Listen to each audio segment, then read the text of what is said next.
ആലപ്പുഴ ജില്ലയിൽ ചേർത്തലയിൽ തിരുവിഴ ദേശത്ത് സ്ഥിതി ചെയ്യുന്ന പ്രസിദ്ധിയാർജിച്ച ക്ഷേത്രമാണ് തിരുവിഴ മഹാദേവ ക്ഷേത്രം.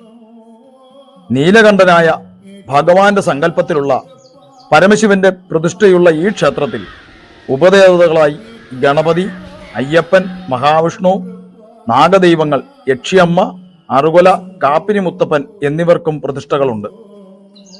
തറനിരപ്പിൽ നിന്ന് താഴെ സ്ഥിതി ചെയ്യുന്ന ഗർഭഗൃഹമുള്ള ഈ ക്ഷേത്രത്തിൽ തന്മൂലം വർഷകാലത്ത് മഴവെള്ളം ഒഴുകി ഗർഭഗൃഹം മൂടുന്നത് പതിവാണ്.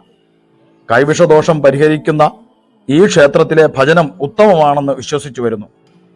മറ്റെവിടെയും വളരാത്ത ഒരു ചെടി പാലിൽ കലക്കി കൊടുത്താണ് ഇവിടെ കൈവിഷദോഷം പരിഹരിക്കുന്നത്. നിരവധി ഭക്തരാണ് ഇതിനായി ക്ഷേത്രത്തിലേക്ക് വരുന്നത്.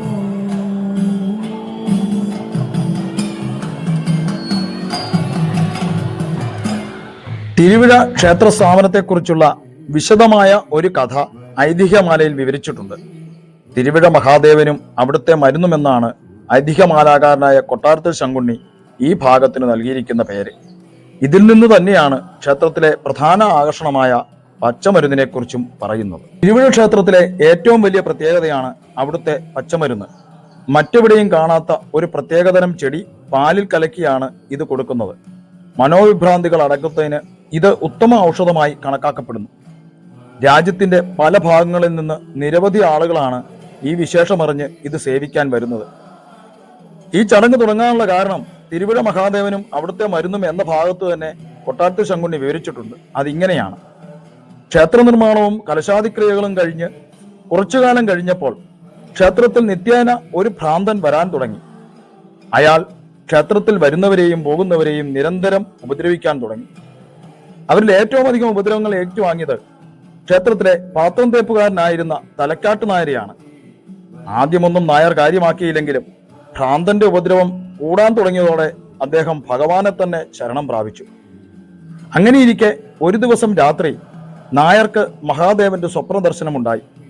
പിറ്റേന്ന് ഭ്രാന്തനെ ക്ഷേത്രത്തിൽ ഒരു സ്ഥലത്ത് കെട്ടിയിടണമെന്നും അതിന്റെ പിറ്റേന്ന് രാവിലെ നായരുടെ പറമ്പിൽ ഒരു പ്രത്യേകതരം ചെടി മുളയ്ക്കുമെന്നും അത് പറിച്ചെടുത്ത് മേൽശാന്തി ഏൽപ്പിക്കണമെന്നും അത് അവരെ കൊണ്ട് പാലിൽ പിഴിഞ്ഞ് അരപ്പിച്ച് പന്തീരടി പൂജയ്ക്ക് തനിക്ക് നേദിച്ച ശേഷം കൊടുക്കാൻ ആവശ്യപ്പെടണമെന്നും അങ്ങനെയായാൽ ഭ്രാന്തന്റെ ഭ്രാന്ത് മാറുമെന്നുമായിരുന്നു സ്വപ്നത്തിൽ മഹാദേവന്റെ അരുളപ്പാട്.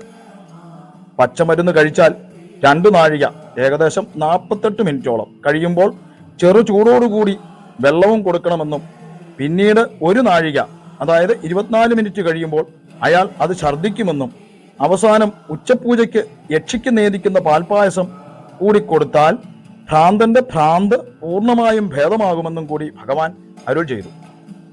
നായർ ഭഗവാൻ പറഞ്ഞതുപോലെ എല്ലാം ചെയ്യുകയും ഭ്രാന്തൻ പൂർണ്ണമായും രോഗമുക്തനാവുകയും ചെയ്തു. ഈ വിവരം പിന്നീട് നാടൊട്ടുക്ക് പരന്നതോടെ ഒരുപാട് ആളുകൾ ഇവിടെ വരാനും ഈ മരുന്ന് സേവിക്കാനും തുടങ്ങി. മീനമാസത്തിലെ തിരുവാതിര നക്ഷത്രത്തിൽ ആറാട്ടായി 10 ദിവസത്തെ ഉത്സവമാണ് ഈ ക്ഷേത്രത്തിലുള്ളത്. കൂടാതെ കുംഭമാസത്തിൽ ശിവരാത്രി, ധനുമാസത്തിലെ തിരുവാതിര എന്നിവയും വിശേഷപ്പെട്ട ദിനങ്ങളാണ്. എല്ലാ തിങ്കളാഴ്ച ദിനങ്ങളും ഈ ക്ഷേത്രത്തിൽ പ്രസിദ്ധമാണ്.